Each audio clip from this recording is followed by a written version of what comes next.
حضرت علامہ مجود الدین فیروز آبادی رحمۃ اللہ تعالی علیہ سے منقول ہے، نبی پاک صلی اللہ علیہ وسلم نے ارشاد فرمایا کہ جب کسی مجلس میں بیٹھو، لوگوں میں جاؤ، تو یوں کہو بسم اللہ الرحمن الرحیم وصلی اللہ علی محمد، تو اللہ تبارک و تعالیٰ تم پر ایک فرشتہ مقرر کر دے گا جو تمہیں لوگوں کی غیبت کرنے سے محفوظ رکھے گا۔ اور جب اس مجلس سے اٹھ کر آؤ تو یوں کہو بسم اللہ الرحمن الرحیم وصلی اللہ علی محمد، تو اللہ تبارک و تعالیٰ ان لوگوں پر فرشتہ مقرر کر دے گا، وہ لوگ تمہاری غیبت کرنے سے محفوظ رہیں۔ تو یہ مجلس میں جانے کی سمجھنے ایک بڑی ہی پیاری دعا ہے، اجر و ثواب بھی ہے، اور غیبت جیسے بہت بڑے گناہ سے بندے کی حفاظت بھی ہے، اور اس وظیفے کی ویسے بھی بڑی برکتیں۔ ایک شخص قبرستان گیا، اس نے دیکھا کہ قبر سے بڑی بھینی بھینی خوشبو آ رہی ہے، اور اس قبر کے اوپر سایہ بھی ہے، جبکہ دور دور تک کوئی درخت نہیں، پھر بھی قبر پر سایہ۔ اس نے سمجھا کہ شاید مجھے غلط فہمی لگ رہی ہے، اس نے اہل محلہ کو بلایا، انہوں نے بھی کہا کہ واقعی قبر پر سایہ بھی ہے اور قبر سے بھینی بھینی خوشبو بھی آ رہی ہے۔ تو اس قبر والے کے گھر چلے گئے، ان کے گھر والوں سے پوچھا کہ بھئی یہ صاحب قبر جو ہے ان کا کیا عمل تھا؟ تو گھر والوں نے کہا کہ اور تو ہمیں کوئی ان کا خاص عمل نہیں معلوم، لیکن یہ اٹھتے بیٹھتے چلتے پھرتے بسم اللہ الرحمن الرحیم وصلی اللہ علی محمد پڑھا کرتے تھے۔ اس وظیفے کی برکت سے اس قبر سے بھینی بھینی خوشبوئیں بھی آ رہی ہیں اور اس قبر پر سایہ بھی ہے، اور یہ وظیفہ بندے کو غیبت جیسے بہت بڑے گناہ سے محفوظ کر لیتا ہے۔ اب غیبت یہ کتنا بڑا گناہ ہے؟ یہ سود سے بھی بڑا گناہ ہے۔ قرض لے کر سود لینا یہ کتنا بڑا گناہ ہے۔ جو لوگ سود لیتا ہے اس کے حوالے سے حدیث میں آیا ہے، سود کھانے والا ایسا ہے کہ وہ خانہ کعبہ کے اندر اپنی ماں کے ساتھ 36 مرتبہ زنا کیا۔ سود کھانے والا ایسا کہ وہ خانہ کعبہ کے اندر اپنی والدہ کے ساتھ زنا کر رہا ہے، اور یہ چھوٹا سود ہے، اور اس سے بڑا سود یہ ہے کہ کسی مسلمان کی غیبت کرنا۔ قرض دے کر نفع لینا چھوٹا سود ہے، کسی مسلمان کی غیبت کرنا یہ بڑا سود میں آتا ہے۔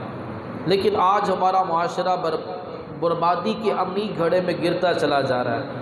ہماری کوئی مجلس، کوئی بیٹھک جو ہے وہ غیبت اور چغلی سے خالی نہیں ہے۔ اس قدر غیبت اور چغلیوں کی بھرمار ہے کہ الامان الحفیظ روایت کے اندر آتا ہے کہ اتنی جلدی آگ خشک لکڑیوں کو نہیں جلاتی جتنی جلدی غیبت نیکیوں کو جلا کر راکھ کر دیتی ہے۔ نیکیاں برباد ہو جاتی ہیں۔ اپنی نیکیوں کی حفاظت کی جائے۔ جو بندہ غیبتیں کرتا رہتا ہے اس کے نامہ اعمال خالی، اس کی نیکیاں ٹرانسفر ہوتی رہتی ہیں۔ جن لوگوں کی وہ غیبت کر رہا ہوتا ہے وہ نیکیاں ان لوگوں کے نامہ اعمال میں داخل ہوتی رہتی ہیں۔ روایت کے اندر آتا ہے کہ نبی پاک صلی اللہ علیہ وسلم نے ارشاد فرمایا، قیامت کے دن بندے کا نامہ اعمال کھولا جائے گا، نامہ اعمال کھول کر اس کے سامنے رکھا جائے گا، اس میں بڑی بڑی نیکیاں۔ عرض کرے گا باری تعالیٰ میں نے تو یہ نیکیاں کی نہیں۔ اللہ تبارک و تعالیٰ ارشاد فرمائے گا کہ یہ وہ نیکیاں ہیں جو لوگوں نے تیری غیبتیں کی تھی، عمل کیا بھی نہیں اور نامہ اعمال میں عمل داخل ہو گیا۔ جن لوگوں نے غیبتیں کی ان کی نیکیاں ہمارے نامہ اعمال میں آ گئی۔ تو اس سے یہ پتہ چلا کہ کوئی ہماری غیبت کرے تو ہمیں غصے میں نہیں آنا چاہیے، ہمارا تو فائدہ ہے، ہمیں غصے میں کیوں آنے؟ جب جس بندے نے ہماری غیبت کی ہمیں پتہ چلا کہ فلاں نے ہماری غیبت کیا تو غصے میں آنے کی حاجت نہیں ہے، اس نے تو آپ کا فائدہ کیا، اپنی نیکیاں ہماری طرح ٹرانسفر کر دی ہیں، اپنی نیکیاں ہمارے نامہ اعمال میں داخل کر دی۔ پھر فرمایا کہ ایک شخص کا نامہ اعمال کھول کر اس کے سامنے رکھا جائے گا، وہ عرض کرے گا یا اللہ عز و جل میری فلاں فلاں نیکیاں کہاں ہیں؟ تو بتایا جائے گا کہ ان لوگوں کو دے دی گئی جن لوگوں کی تو نے غیبتیں کی، جن کی تو نے حق تلفی کی۔ ایک تو ہم نیکیاں کرتے نہیں ہیں، جو تھوڑی بہت نیکیاں بھی ہیں بھی تو غیبتیں کر کے ضائع کرتے چلے جا رہے ہیں۔ غیبتیں کر کر ہم لوگوں میں ٹرانسفر کرتے چلے جا رہے ہیں۔ تو جس کی غیبت کی جا رہی ہے وہ تو فائدے میں، وہ تو بڑا ہی فائدے میں ہے، تو اس کے نام اعمال میں نیکیاں آتی چلی جا رہی ہیں۔ ایک بزرگ رحمۃ اللہ تعالیٰ علیہ، اور انہوں نے اپنے بیٹے کو اٹھایا، ایک مسافر خانہ تھا، اٹھ کر انہوں نے تہجد کی نماز پڑھی، اور بہت سے لوگ اور بھی سوئے ہوئے تھے۔ تو تہجد کی نماز سے جب فارغ ہوئے تو ان کے بیٹے نے کہا کہ کس قسم کے یہ سست اور غافل قسم کے لوگ ہیں، اٹھ کر تہجد ہی نہیں پڑھ رہے۔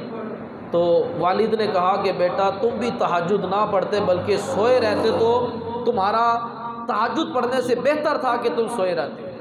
اٹھ کر جو تم نے تہجد پڑھ کر غیبت کی ہے، اس کے تہجد کا قیامت والے دن پوچھا نہیں جانا تھا کہ تم نے تہجد پڑھی کہ نہیں پڑھی، لیکن تم نے جو سوئے ہوئے لوگوں کی غیبت کی ہے، قیامت والے دن اس کا حساب دینا پڑے گا۔ اب یہ جو لوگ سوئے ہوئے ہیں، انہوں نے تو تہجد نہیں پڑھی، لیکن تم نے غیبت کر کر اپنی تہجد کا ثواب ان کو عطا فرما، وہ تہجد کا ثواب ان کے نام اعمال میں